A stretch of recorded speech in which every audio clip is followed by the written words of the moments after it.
Assalamualaikum warahmatullahi wabarakatuh. Sahabat Trikobra, pernahkah kamu bertemu seseorang yang selalu merasa paling benar, paling hebat, dan tidak pernah mau disalahkan? Atau mungkin kamu sendiri pernah merasa seperti itu tanpa sadar? Di video kali ini, kita akan membahas sebuah kondisi kejiwaan yang sering disalahpahami, yaitu NPD, Narcissistic Personality Disorder. Sebuah gangguan kepribadian yang membuat seseorang terjebak dalam cinta diri yang berlebihan, hingga akhirnya justru menyakiti dirinya sendiri dan orang di sekitarnya.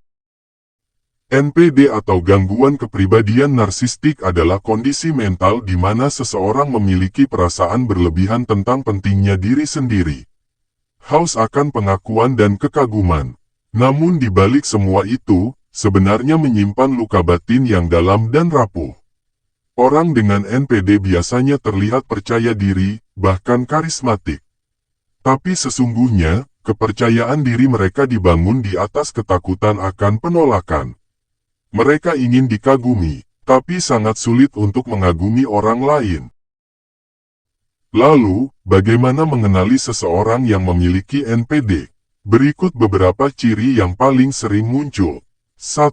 Merasa lebih penting dan lebih hebat dari orang lain. Mereka ingin selalu menjadi pusat perhatian.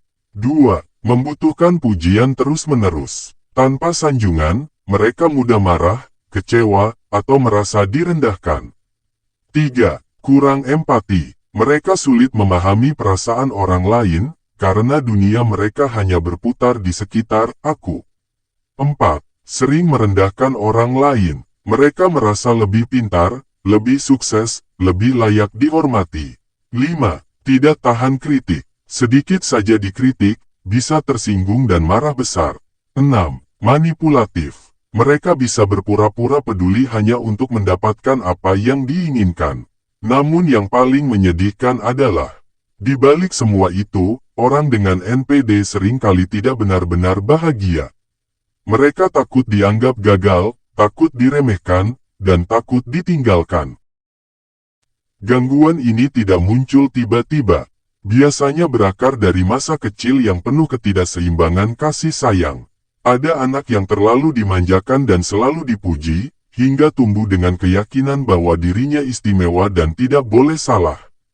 Ada juga yang terlalu sering dikritik atau dibanding-bandingkan, hingga tumbuh dengan luka batin yang dalam dan berusaha menutupi rasa rendah diri dengan kesombongan. Jadi, di balik topeng arogansi seorang narsistik, sering tersembunyi anak kecil yang haus cinta dan penerimaan. NPD bukan hanya masalah kepribadian, tapi bisa menghancurkan hubungan sosial, pekerjaan, bahkan rumah tangga. Dalam hubungan asmara, mereka bisa posesif, manipulatif, dan ingin selalu dikagumi. Pasangannya bisa kelelahan secara emosional karena selalu disalahkan dan tidak pernah didengar.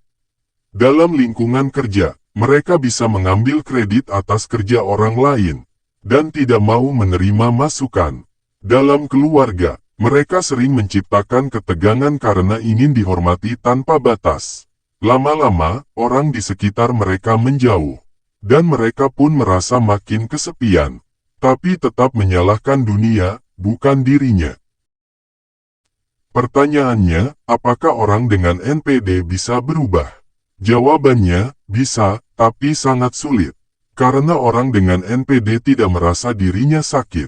Mereka sering menolak terapi karena menganggap semua masalah berasal dari orang lain.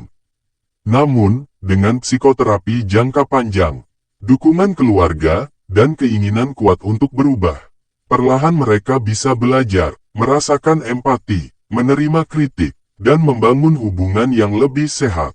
Perubahan kecil saja, itu sudah sebuah kemenangan besar. Sahabat Trikobra, kita semua punya sedikit sifat narsis. Dan itu tidak salah. Yang menjadi masalah adalah ketika cinta pada diri sendiri berubah menjadi penjara ego. Mungkin di sekitar kita, ada orang dengan sifat NPD. Atau bahkan kita sendiri punya gejalanya tanpa sadar. Jangan langsung menghakimi, cobalah pahami bahwa di balik topeng keangkuhan, ada hati yang sebenarnya takut tidak dicintai. Belajar mengenal NPD bukan agar kita bisa membenci, tetapi agar kita bisa menyembuhkan diri sendiri dan hubungan kita dengan orang lain. Semoga video ini membuka mata, bahwa kadang orang yang paling keras kepala adalah orang yang paling membutuhkan kasih sayang dan penerimaan. Wassalamualaikum warahmatullahi wabarakatuh.